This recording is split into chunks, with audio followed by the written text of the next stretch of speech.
What is up, guys? Welcome back to the Technical Foul Podcast. I'm one of your co-hosts, Jack Anderson. I'm here, as always, with my two friends, JP Pusilowski and Sanders Oakley. How y'all guys doing? Doing pretty good. Yeah? I'd say I'm doing good. Y'all excited about the draft tomorrow? Very excited. I edited 20 players worth of B-roll yesterday. Was up till 3 o'clock last night editing a TikTok for the draft.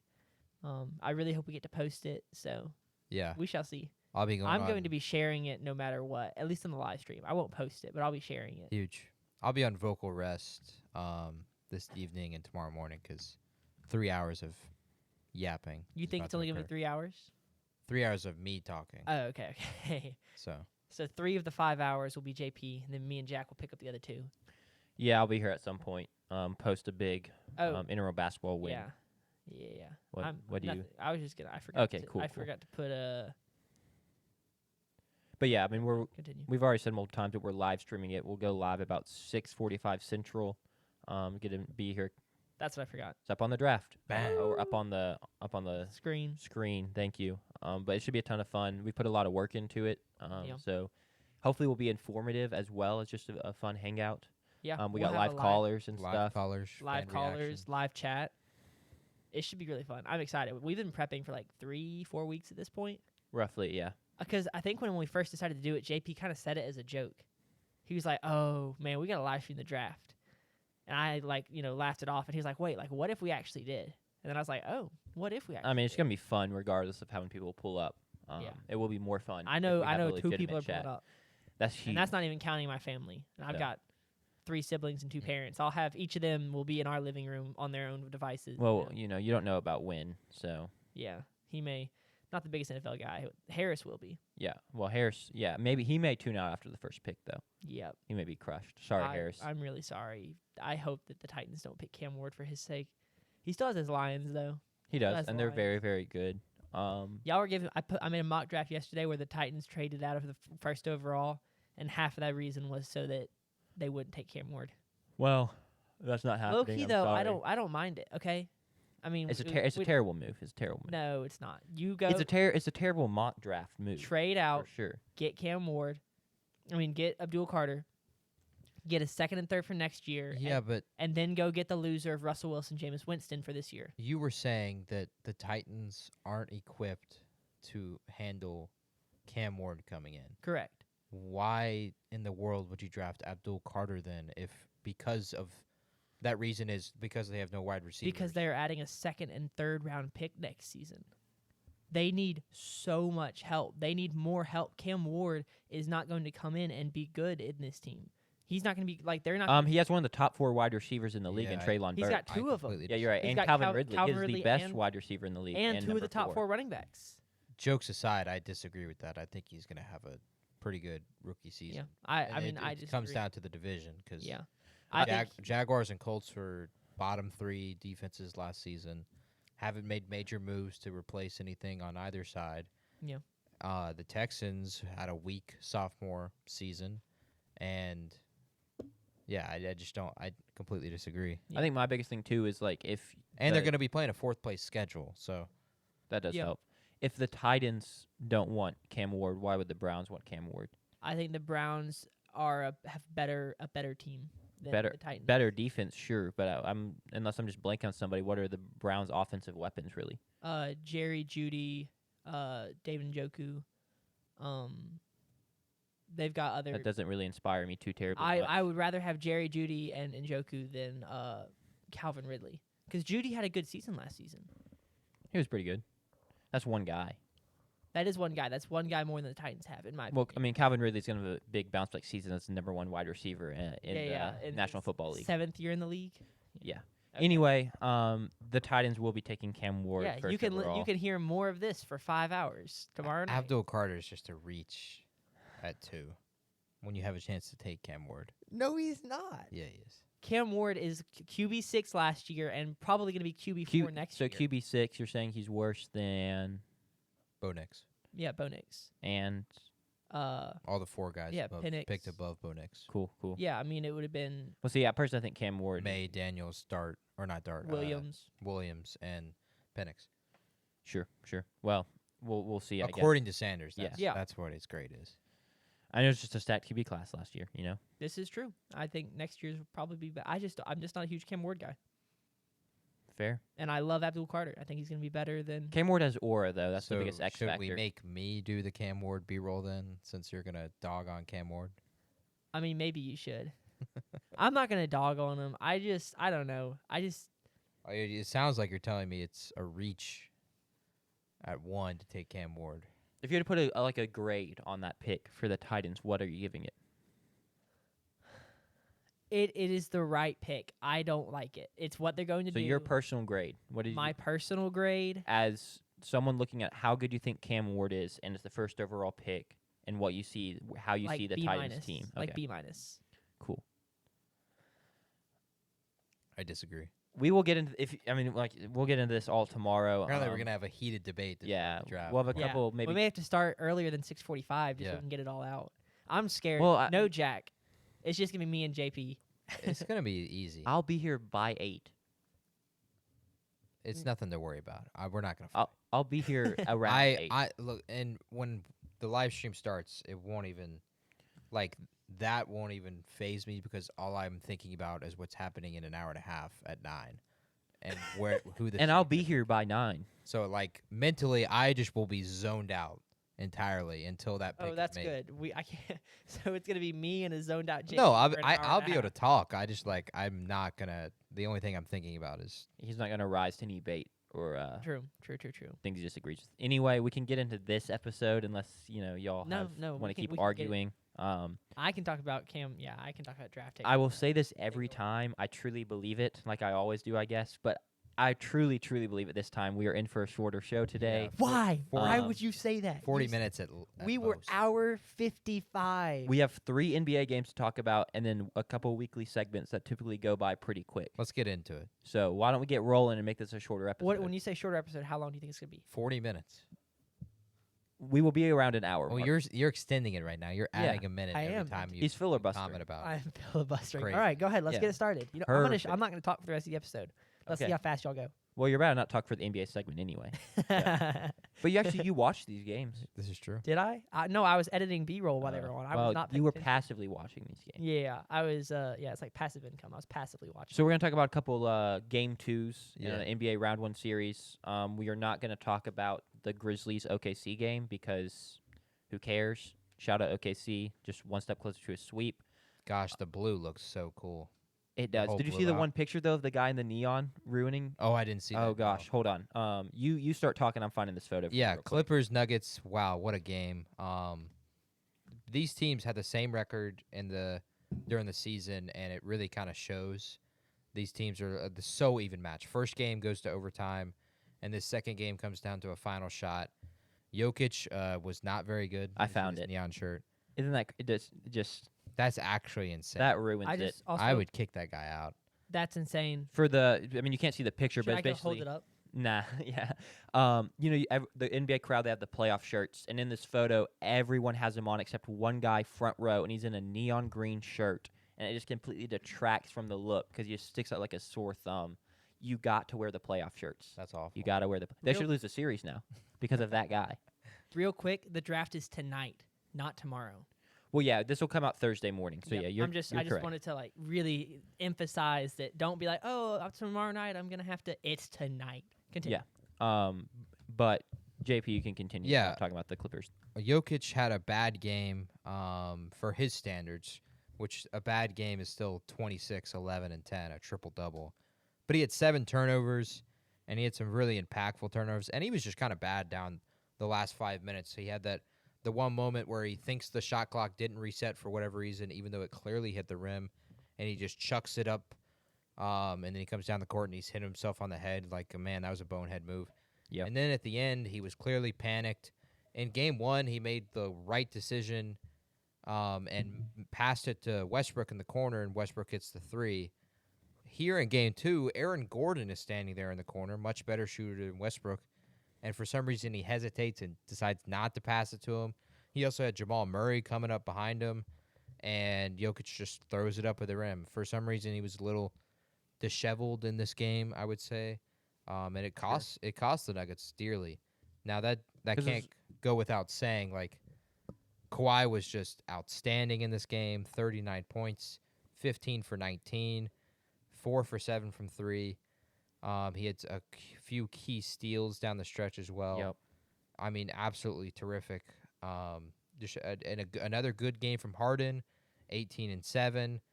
And then Zubac. Zubac has just been outstanding so far in this series. And it is crazy to see for a guy who has been around for a long time, and he's been with this Clippers team ever since they created that nucleus of Leonard and Paul George, and now with Harden. And it's crazy to see like the step he has taken forward this season. He has truly turned into a top 10 big. There's chances you could argue for a top 5 big. I would go top 5. Yeah, this guy is just outstanding. Defensively, his post game has been amazing. Offensively, he's become such a good scoring threat, which allows the Clippers to keep him on the floor. Normally in the past, they would play Batum or Robert Covington or Derek Jones in these minutes, and now you get to keep Zubac on the floor, which means you get a better matchup for Jokic, and because he's better offensively, you have that threat as well. So when Jokic switches off someone, there were 2 buckets late in the fourth quarter that he got where he had a smaller guy on him, and he makes a good post move on one, and another one he just catches it over the top of a guy and lays it in. Zubac has been incredible, and what a great game. The Clippers stole one on the road, and I have talked about multiple times how this is going to be a home court advantage kind of series. Clippers have been outstanding at home this entire season, and we'll see if they can continue that as Intuit Dome will host its first playoff game.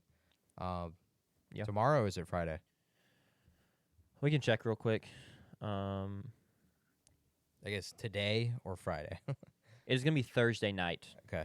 So y'all be listening to this. It'll be the night y'all are listening if you're listening on Thursday.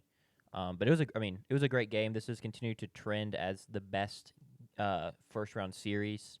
You mentioned it. Kawhi was fantastic. He's really the reason the Clippers won this game. Because if you look at some of the kind of the game trends and stuff, I mean, big one is the Nuggets turned the ball over 20 times. So the Clippers were +9 in turnovers, but the Clippers got out-rebounded by 18, which is a pretty significant margin. Oh, yeah. And so, I mean, that just means the Denver gets more shots. There we go, excuse me. And Denver's supporting cast actually played pretty well. You got big minutes from Michael Porter Jr., who was very bad in Game 1, but, I mean, 15 rebounds, 6 offensive rebounds. 15 points, too. Yep, some key offensive rebounds in the fourth. But it was just a masterpiece from Kawhi. 15-19, like you said. Only one of his shots was at the rim. He had the leak-out fast break dunk, and everything else was mid-range pull-ups, step-back threes, ISOs, playing in the flow of the offense, coming off curls. So many contested jumpers, too. Just didn't matter. Just, turnaround fadeaways, everything. He was just cold. He looked like prime Kawhi back when he finished second in MVP voting to Russ, whatever year that was. I think he finished second. Or even 2019. Or even I was going to say his Toronto run. He was so good. And you mentioned Jokic wasn't great, but I mean this just came down to the wire, and Clippers come away victorious mainly because of Kawhi. I want to point out for the Clippers, Norman Powell's not had a very good start to the series. He finished with 13 points in Game 2, 35% efficiency, so just not very good. They really need him to score more. Mm-hmm. He hit a big shot. He did to make it 103-100. But yeah. They could use his scoring because I think we're about to get soon. History tells us that James Harden is about to have a clunker. Yeah, probably score single digits, and I would imagine Kawhi isn't going to shoot 15 for 19 again. So he'll probably stay good. His but play is that's going to be just very next level. important. Sure. But what's made the Clippers so good at home this season is the role players, and that's naturally going to be the case. The role players have just played outstanding once they've gotten it. On the home court in the Intuit Dome. Bogdanovich has been better. Batum has been better. Derek Jones has been good. I imagine Norman Powell is probably going to play better in L.A. as well. So I think that's going to help a lot. For the Nuggets, it's a game where, like Jack said, you get really good minutes from your role players, but like the reason you lose this game is because your star didn't play to the standard that he needs to play to. The best player in the world had a bad game for his standards. It's crazy it's a bad game for his standards because he had a triple-double on 50% from the floor. The turnovers just really loom large. Yes. And he's not a good defender. 7 turnovers. Zubac is able to score 16 points. It's a terrific game, and it's so. What I love about the playoffs is you get these games like this where it's not up in the 120s. Every basket matters. For the entire second half, these guys were just trading dagger after dagger, a 3-pointer here, a 3-pointer there, a big stop here. Kawhi hits the big fadeaway on the other end. It's just terrific basketball. And another part of it is you have these trends that are like, well, if you open the box score and you saw the Nuggets got a triple-double from Jokic, 15 and 15 from Michael Porter Jr., and 14 from Westbrook with only 2 turnovers, you would think, oh, the Nuggets blew out the Clippers. But then when you go over and look at the Clippers one, you see 39 from Kawhi, and you're like, oh, the Clippers blew out the Nuggets. Yeah. And instead, this is just like right down to the stretch. Just came down to a final shot. It really could have gone either way. Jokic said it really well in his post-game press conference. He said that either team could be up 2-0 or down 0-2 right now, and that's really truly the case. That's exactly what I was about to say. Is this series is completely deadlocked.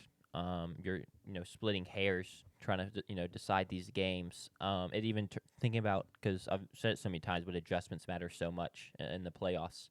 I don't even really know. I mean, there's definitely adjustments to be made, but it just kind of feels like these teams are kind of at where they're at in this series, and they're just going to go out and duke it out for 48 minutes, and every game's going to be decided by a big 3 down the stretch or something like that. So I just simply can't wait for tomorrow night at 9 to watch the next one. Yeah, I will have it on while covering the draft as well. That's true. It is draft night, which is tough. But Very excited. I want to talk about Kawhi. Is just, y'all know I'm a Spurs fan, and so it makes me really sad to see him perform like that, because what could have been. Now it helps a little bit we have Wemby now, but it also makes me really happy because he is just so good, and he's been derailed by injuries for so long. And so to just kind of see the basketball world rally around his performances like this, and just remember that he is this good, and he can just this level of being this efficient 3-level scorer, and just taking over playoff games, hitting. Just watching that game, he pulled up, and just no matter what it was, you kind of knew he was going to hit it. Thinking about the 3 right before half, it was like, oh, that's a terrible shot, but it was kind of like as he was releasing, I was like, I think that's going to go in, and then it goes in. I kind of feel like LeBron right now. I'm not lying, I promise. But yeah, he's phenomenal. He's the best player on this Clippers team. I know James Harden's had a good year, and he's a great player too. But he needs to be the alpha, and he will be. He's a consistent playoff riser. And I'm very happy we get to watch high-level Kawhi again. Yeah. There was a stretch we didn't know if we'd ever see it again. So. Agreed. All right, let's get into the next one so we can get this over with. Yeah, we're speed running it to Where are we at? Sanders look stupid. We're at 18 minutes. Oh, Cool. we're chilling. Pistons, Knicks. The Pistons tie up the series. In a game that went similar to game 1 in terms of the Pistons were up big, and then the Knicks put together a big run. Yeah. The difference is the wheels didn't completely fall off for the Pistons. They did struggle to find good offensive looks down the stretch, but their defense stayed with it, and they came away with the win. We talked about on the show that came out Monday that you needed more from Cade Cunningham if you're going to win the series. He needed to at least play on par with Brunson or outduel Brunson, and he rose to that challenge in game 2 and was, especially in the first half, was very aggressive, very assertive. The Knicks didn't really have an answer. If you got Cat on him, Cat was food. The Knicks adjusted kind of in the second half, but we saw it didn't. It was kind of almost too little, too late, or just the Knicks didn't play well enough either. So it's a huge game from Cade, and one that he had 33, 12, and 3, was 52% from the floor. Just kind of exactly what you needed from Cade. And talking about home court advantage, the Pistons still went on the road, so Little Caesars Arena now has home court advantage in this series. Yeah, Little Caesars Arena is going to be rocking. There was a funny interaction I saw on Twitter this morning. Malik Beasley tweeted last night that LCA.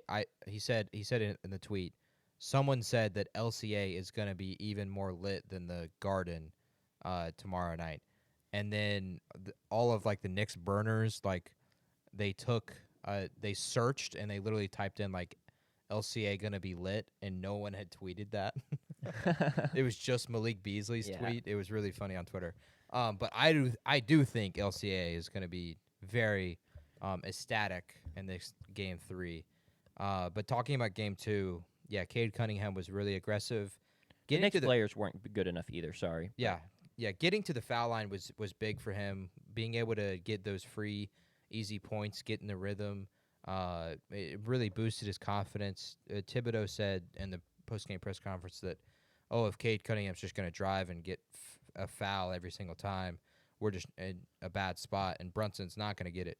Well, They shot basically the same number of Yeah. free throws. So Cade Cunningham shot one more free throw than Brunson did in this game. Brunson was outstanding. Again, he continues to just be a terrific playoff performer. But it really came down to the other guys for the Knicks. OG Anunoby only had 10. Mikal Bridges had a better game than he had previously, but Karl-Anthony Towns had 10 points through the first half. He ends the game with 10 points. That is just something you cannot have happen. And I mentioned in game 1 that I feel like this is a matchup Cat has to like, and I still don't think that I'm wrong there. I think this is a series where Cat should be able to dominate and feast and get his own pretty easily, looking at who the Detroit has on the inside. And it's kind of been a thing for Cat throughout his career. He kind of randomly has clunkers, so hopefully he bounces back. Yeah, it was surprising because he was, in my opinion, really, really terrific, especially in the Nuggets series last season. He had some really outstanding games to go along with Anthony Edwards, and he really helped propel the Timberwolves to that victory. And then you get against the Pistons, and you think, oh, they have a good matchup here. They should be able to take advantage of it. And Karl-Anthony Towns attempted one shot in the fourth quarter. Like, that is something that is just, it's unacceptable for a player of that talent who's had a terrific season again. To only have 10 points and attempt one shot in the fourth quarter, it's you can't have that happen. And then another thing is he hasn't been as good on the boards as well. Yeah. In this series, he's been terrific this season, grabbing rebounds. I believe he was averaging almost like 13 rebounds a game. He has 6 in this game. 10 and 6 out of Cat for the Knicks is not going to win you basketball games. It's going to No. help the Pistons a ton. But you got to give credit to the Pistons. Tobias Harris had another good game, 15 points. But Dennis Schroeder was outstanding, Had a 20 huge points. 3 late Yeah. in that game. It's a huge 3 to kind of keep the Knicks from making that big run again they made. Another thing, Tim Hardaway scores 0 points in this game, but the Pistons get it done, so that trend kind of reverses on its head again after it reversed through game 1. I was kind of curious for the Knicks. I mean, Thibodeau is literally only playing like 5 guys. Mitchell Robinson got 20 minutes, but they're going to have to play. It's not Thibodeau style, but they need to play some bench players some minutes. Cameron Payne, who was terrific in game 1, had 4 minutes in this game. And this is round 1 for the Knicks. This is supposed to be the series that they're supposed to take advantage of. They were minus 300 plus favorites coming into this series to win the series. And this is not the series that's supposed to matter. It's next series when you play the Celtics, and then the next series when you play the Cavs. And you're already putting your stars through these unbelievable minutes, and I think we're going to see the same thing we kind of saw last year, where these players just start to kind of fall off, and the Knicks start to crumble as they get further and further in the postseason, and that's the reason they lose to the Pacers last season. Yeah. Also, I mean, it becomes a lack of chess pieces almost. It makes them a little easier to game plan for when they're going to run. You kind of know what you're going to get from them night in and night out. I will say, looking at, I mean, besides Brunson, who was great, and Mikal Bridges was all right, though. He did shoot 3 of 11 from 3 and missed some kind of key shots late. It's a pretty bad game from the rest of the Knicks players, and they lost by 6. So I still feel like, yeah, they lost this game. They no longer have home court advantage, but they probably like where they're sitting. You got to think that, I mean, Cat and OG are not going to both score just 10 points again. Josh Hart kind of did his thing, I guess, but, even just 10 points from him, and he shot 33% from the floor. I know he's not a scorer, but you still would like a little more there. I just think they go, okay, like, we had our bad game. Let's go bounce back. Because, I mean, I feel like Detroit, did not have that. They kind of had their game they wanted to have, and it was still very close. So I don't know. It's not great for the Knicks, obviously, to lose one at home, but I picked Knicks in 5. I'm not too worried about that long-term wise. Yeah, I'm still leaning Knicks here as well. I think they have the advantage going into Game 3 and Game 4. They've been here in the postseason. They Sure. have players that have played postseason minutes, a lot of them. and the Pistons. This will now be their first home game in the playoffs in many years, and their first home playoff game for all of these players.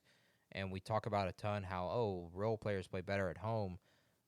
The pressure is going to be on the Pistons in Game 3 because they have the home crowd. They need to take advantage. They need to win this game to keep control of the series. If they lose Game 3 or Game 4, they lose home court advantage, and that brings the advantage back to the Knicks.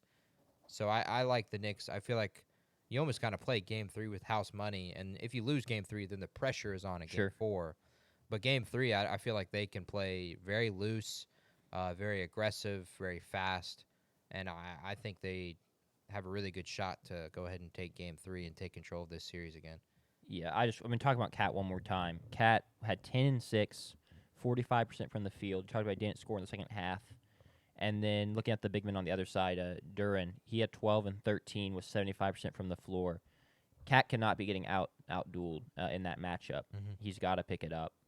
So, I mean, I think that's really the reason the Knicks lost this game. There's many reasons, but I think that's the biggest reason. I think we can move on unless Yeah. you want to. What are we at, Sanders? 29. 42. Really? 26. No, 26. Oh, 26. come on now. All right, we can move on. So these games were Monday night. We can talk about the one Tuesday night game we want to talk about. There were two others last night, but I'm blanking on one of them. Bucks, Pacers, and Bucks, Thunder, Pacers. Grizzlies. Yeah, thank you. Pacers took care of business. They're up 2-0 in that series, and then, OKC did their thing. They beat Memphis by 19. So we can talk about the one we really want to talk about, which is Lakers Timberwolves. The Lakers tie up the series. I'm trying to get the score of that game. 94-85. Thank you. Yep. So they win by 9, but they were in control most of this game. They were up by 22 at one point. They led for most of the game. There was a little bit of a moment late where Minnesota had made this run. Mhm. They had pushed it back to 9, and they had ball, and it was like, this could end up being a game. LeBron picks Anthony Edwards' pocket. They go the other way. He lays it in, put it back up to 11, and I think it was kind of like, okay, Lakers fans could breathe a little bit. But just kind of the complete opposite of what we saw in Game 1. The Lakers, first off, I think they played with a lot more effort. It just simply, they looked like they tried harder, that they cared more than they did in Game 1, which I get, if the Timberwolves are going to shoot that well in Game 1, it's a little hard to look like they tried, but they definitely mixed things up scheme-wise. Anthony Edwards is a little more uncomfortable. He said in the press conference that he was honestly a little confused, was even the word he used. He said, look, they were like playing a type of zone against me, and, it confused me at times. And, it looked like it confused him at times because it was kind of like a modified box and one type thing. And if he drove, they collapsed, but he wasn't really finding the kickouts. And the Lakers were closing on the kickouts well. He said it himself, he said, but I'll adjust. I'll look at the film and I'll adjust. And, I agree with that. But, yeah, big win for the Lakers to tie the series. Luka had 31, 12, and 9, so it was an assist off a triple-double. 40, wasn't the most necessarily efficient. You got 21 and 11 and 7 from LeBron. Reeves was solid. Rue was all right. The Jackson Hayes minutes were terrible again. He picked up 5 fouls in 9 minutes. They were +6 in those minutes, but Sure. he was just not good. They are struggling to get consistent bench minutes from anybody besides Gabe Vincent. It kind of honestly looks like they got a 6-man rotation they can trust, which is not ideal. On the Minnesota side of things, Julius Randle's led all scorers to 27. Ant had 25. He was 2 of 8 from 3. But the guys that were huge in Game 1, Naz Reid only had 9 points, hit 1 3. J.D. McDaniels had 8 points and didn't hit a single 3. So that's a huge swing right there from Game 1 because they weren't getting the looks. It wasn't, they both only shot 3 threes. It wasn't like they were 0 of 8, 0 of 9 from threes, couldn't buy an open one. The Lakers just took away the open looks. So I think it's a huge adjustment there. And a big win for the Lakers. What do you got, JP? Well, it was like a complete opposite of Game 1. Yeah. The Timberwolves were 50% from 3 in Game 1, 20% from 3 in Game 2. They hit 5 threes. But I think there is a little bit to say that the Timberwolves hit 5 threes and they only lose by 9. I Sure. think that kind of, for them, that can be a spot where, like, okay, we just had our worst game I- in our opinion this series. I will say though the Lakers also only shot 20% from three, so they both didn't shoot it well. Yeah.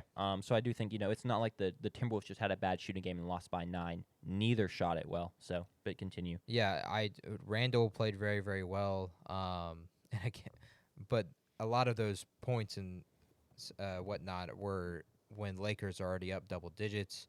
So it's another one of like, oh, is he? It's just scoring kind of feels like in garbage time. Yeah. Almost. When the buckets are usually the easiest to get. Luka is just again another terrific playoff game. This guy is just unbelievable in the playoffs. Another 30-point game, 1 assist off a triple double. And yeah, the Lakers, they got some depth issues here. They played basically a 6-man rotation.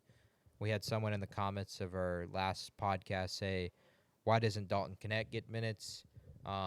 It feels like JJ doesn't want to play the rookie in a big spot, especially against the Timberwolves, who are just going to be terrific defensively. And you put a rookie out there, maybe he turns it over in some key moments.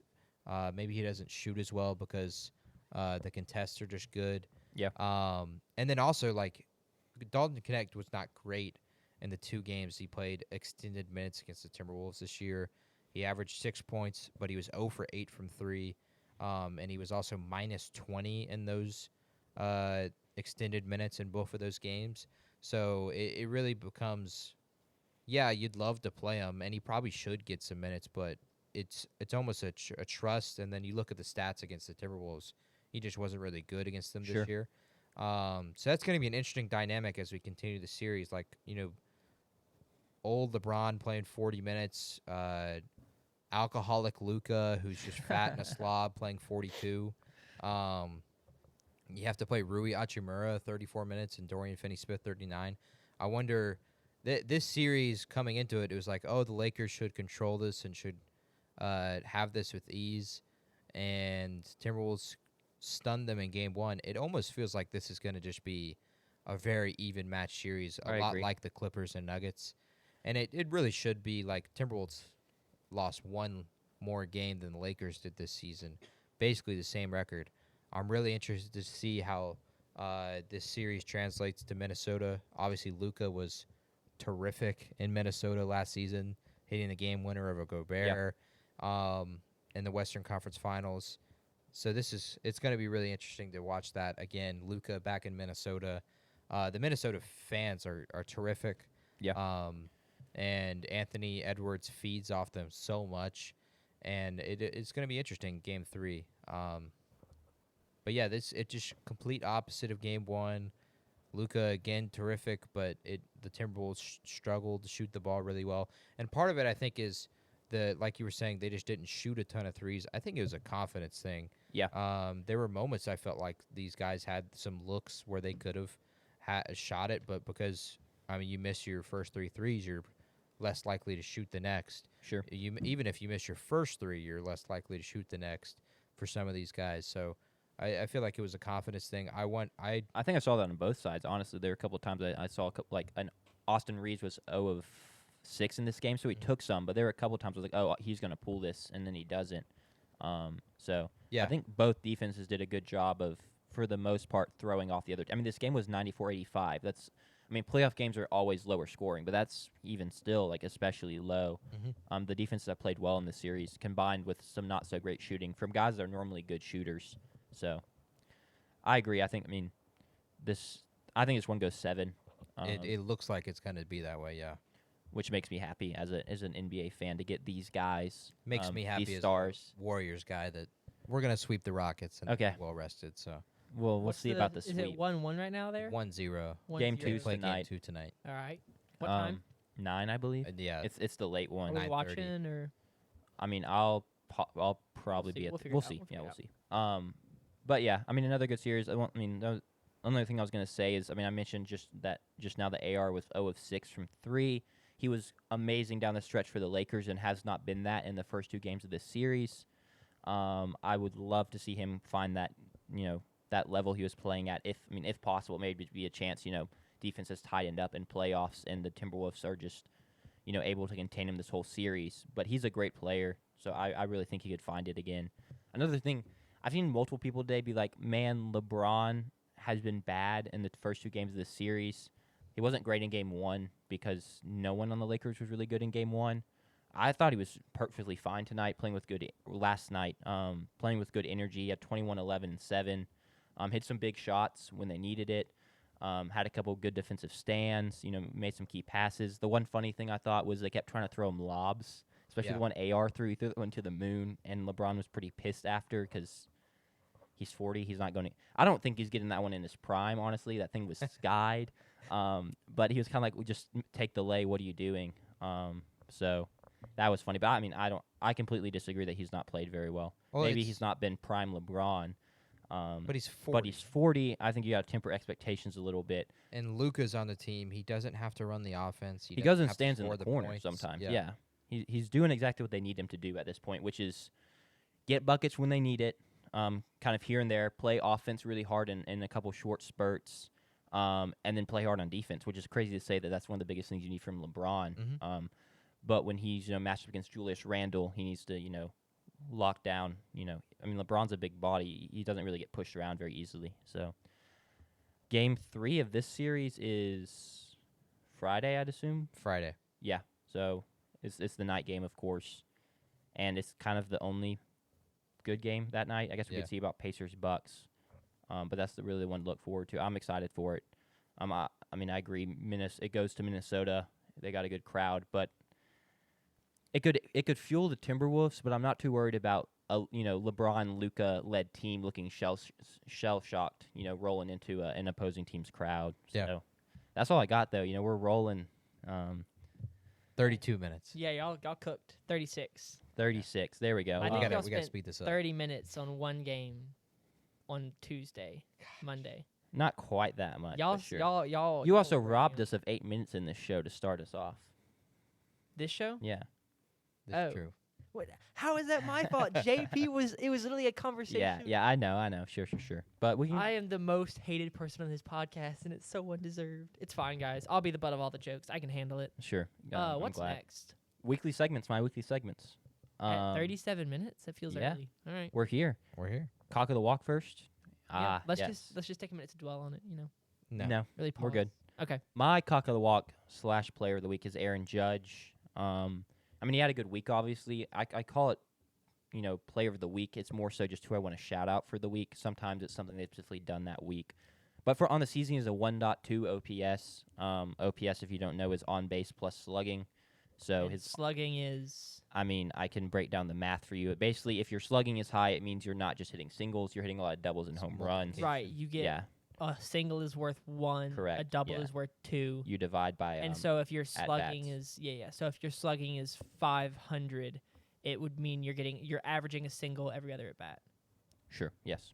So Yes. you want the higher you're slugging, the more extra base hits you're getting. Correct. Which not a surprise for Aaron Judge. He's a power hitter. Mhm. Now he does everything. He's not just a power hitter. I will say he only has 1 home run in like the past stretch, but it hasn't mattered. I mean, he's hitting doubles and he's walking a ton. So 1.2 is nuts. It's very high. He's on pace for a 15.5 WAR on the season, which would be the highest in the live ball era. I looked it up. Someone had like a 23 WAR, but it was in like 1890 or something like that. So WAR is wins above replacement. wins above replacement, which I will not break down the math for you because I could not break down the math for Yeah. you. But basically, just means How much better are you than someone the who's average. at your Correct. position? So he's 15 wins better than the average at his replacement. That's what he's on pace for. Yeah. He right now he's sitting at a couple WAR. Do But you he's just remember the been. name of the guy from 1890? I do not. Mm. I feel like we got to shout him out. Robert Snock, probably. Maybe It give probably him- was Hobart he, Snot. he might be cock of the walk next week. No, probably not. When we start doing my historian segment, I can toss him in there. That'll be the summer shows. yeah. Summer shows. But he's just been pretty dominant for a couple years now. And I remember my take when I said he was getting old.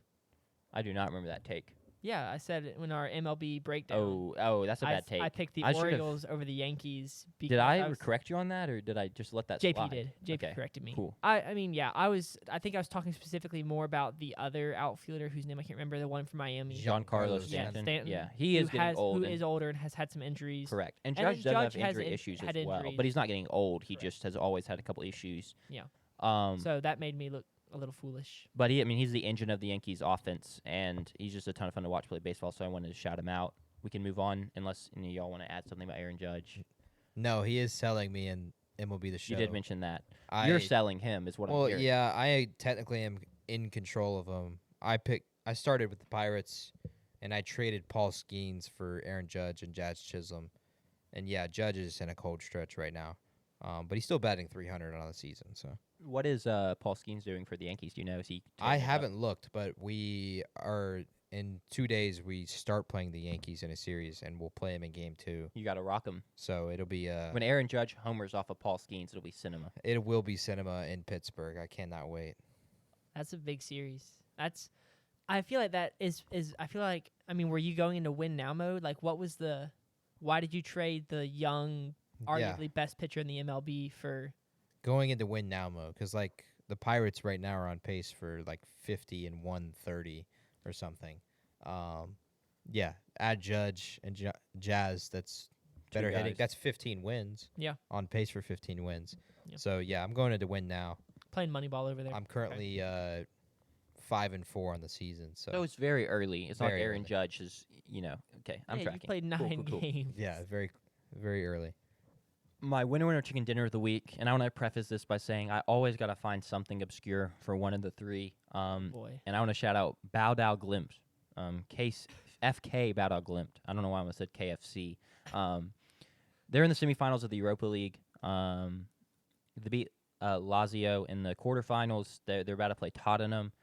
They're from Norway. They're in the Norwegian league.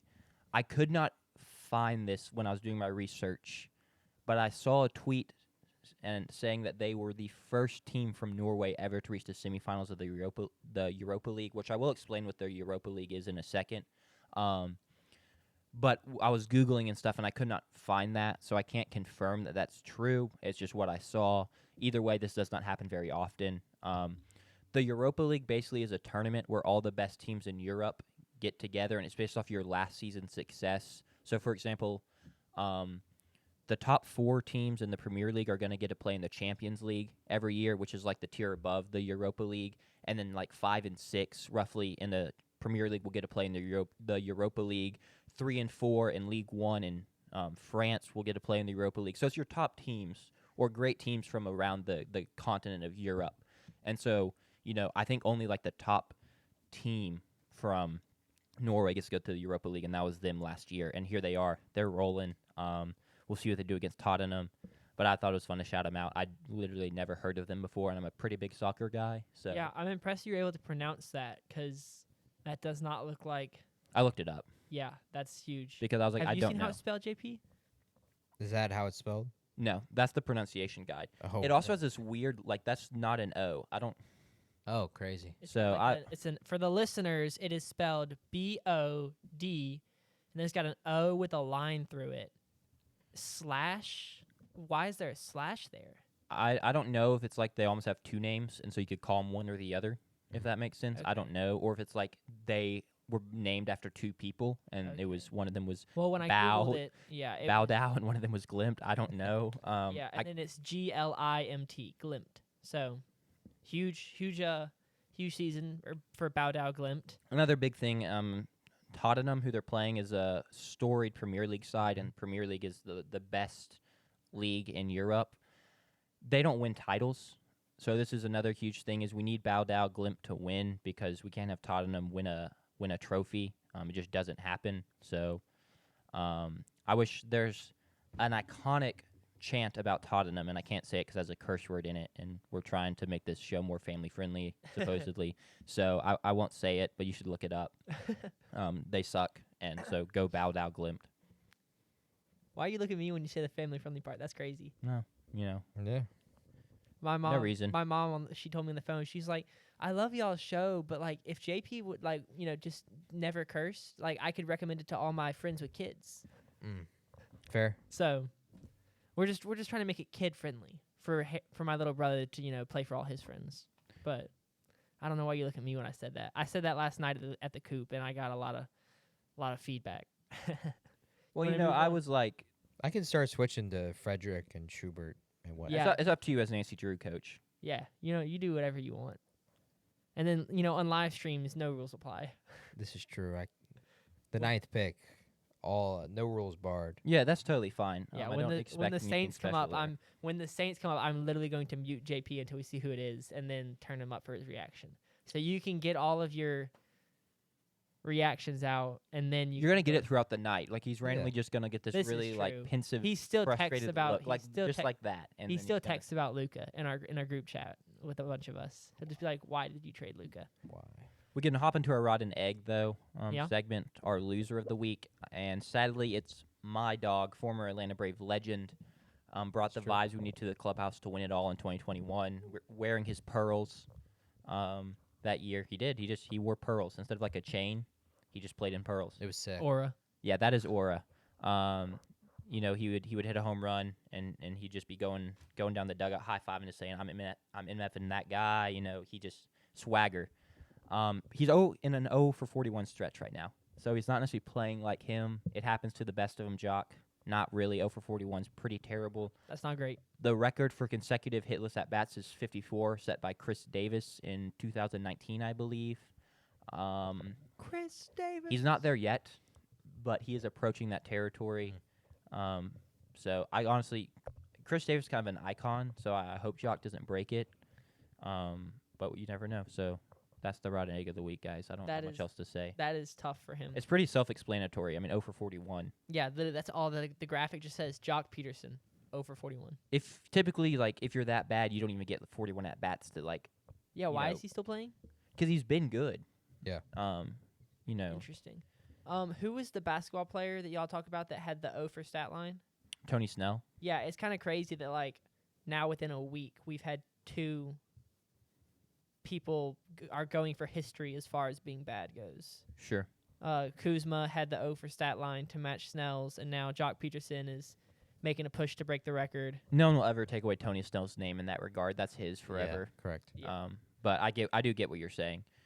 Someone mentioned that if he gets to the point where he's like a hitter, an at bat or 2 away, they need to have Chris Davis in a suite there to like congratulate him if he breaks it. Like Kareem with LeBron. Yeah, like Kareem with LeBron or like Gretzky with Ovechkin a couple weeks ago. They won't do that because that'd be insane, but it would be really, really funny. They should. would be. Why? I mean, that's good marketing.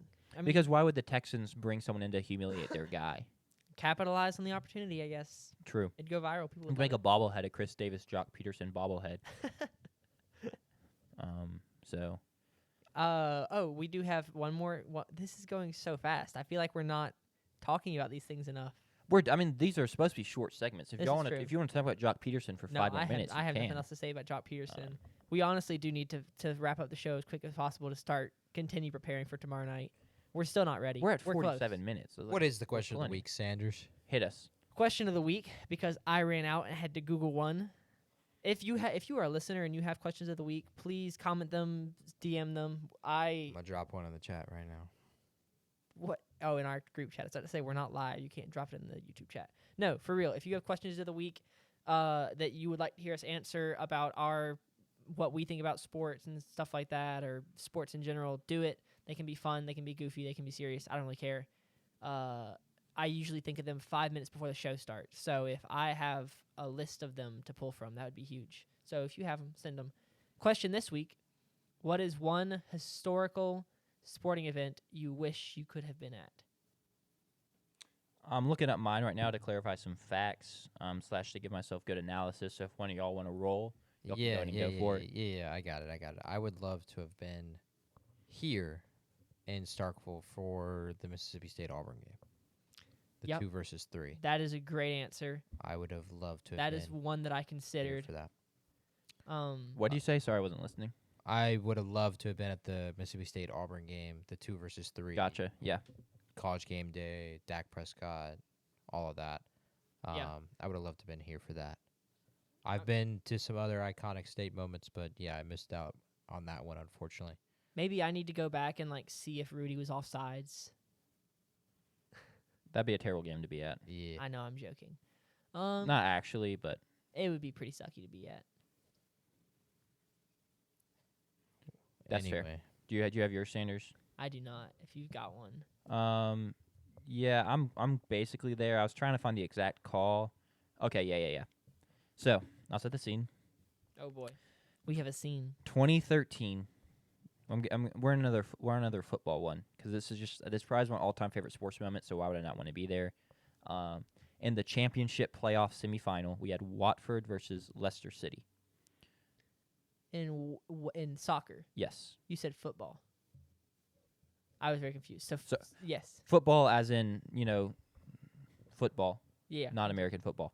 Sorry, you can tell I'm in my football bag right now. You know, I'm True, feeling this very is- European. This is the second time we talked about soccer on the show, Exactly. or this show is. This show, sure.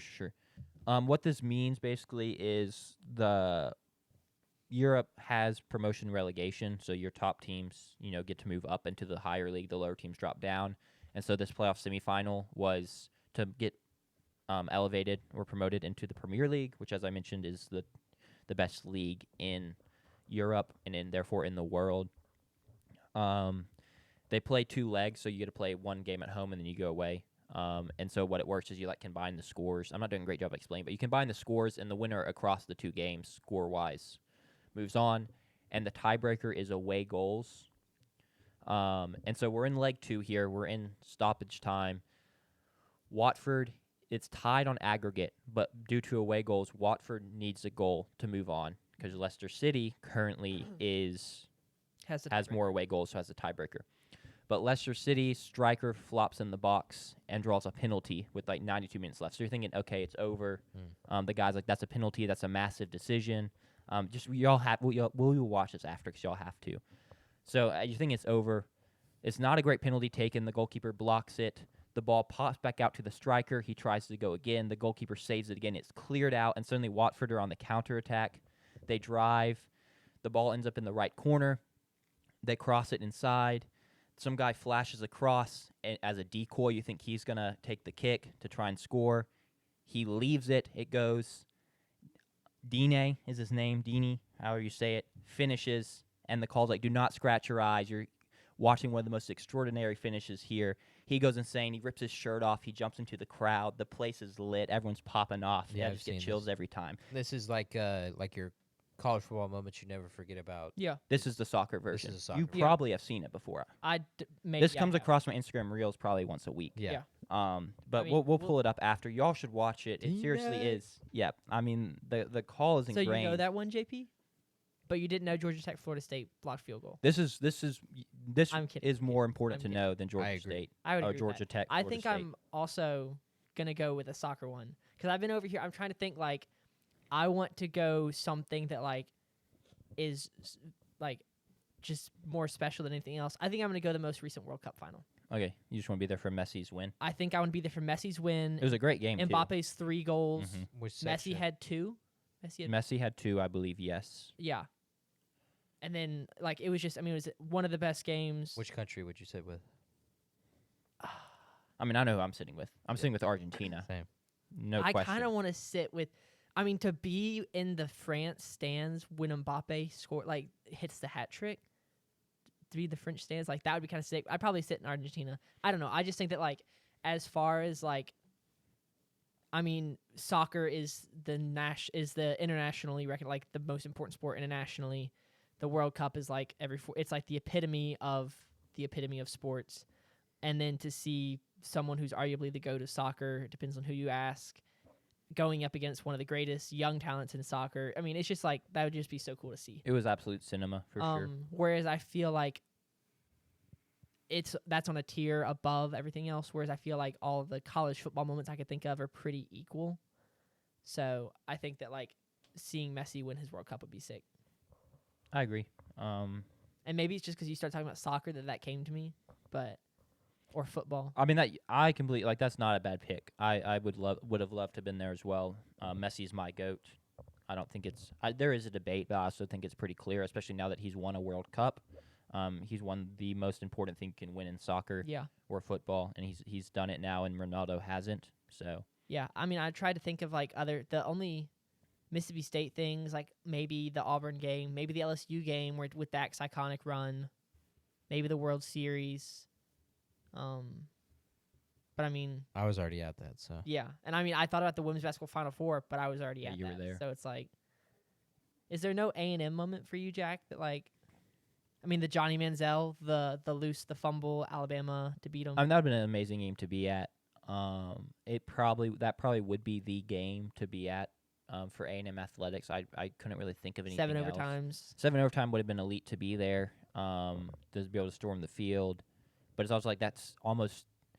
I don't want to say it's tainted in hindsight because that game in and of itself, and I know you're there. I wouldn't know what's to come, but like the fact that Jimbo Fisher era just didn't work out. Yeah. Just you look at it kind of a different light. How early in the Jimbo era was that? I'm over here stalling, trying to make the podcast last longer. That was year 1, I believe. Yeah, Kellen Mond. Yeah, that was year Year 1 because then we turned around and got. I mean, they remember that game for sure. Joe Burrow. It was the year Joe Burrow, set records, and I think they beat us like 70 to something. I don't actually know if it was that bad. Was that the next year? Mm-hmm. How long was was Jimbo at A&M for 6 years? 5 or 6, yeah. Hmm. He was. I mean, he was there. It felt shorter than it was, in my eyes. Like it felt like it went by like that. Yeah. I don't know. I'm Okay. glad he's gone though. So We're at 55 minutes. Anything else we need to talk about? Anything no. else we need to I mean, address? I'll just once again say we're live streaming starting at 6:45 Central Tonight. tonight. Tonight. Thursday evening. Y'all know when the draft is. Tune in. It'll be a ton of fun. You can have us on while having the ESPN up, listening to whatever tragic backstory they're talking about as we're breaking down players and stuff and getting callers on. It should be a ton of fun. Thanks for tuning into this episode. And we will see y'all hopefully tomorrow night. Tonight. Tonight, yeah. Thursday night. We'll hopefully see y'all Thursday night on the live stream. See y'all.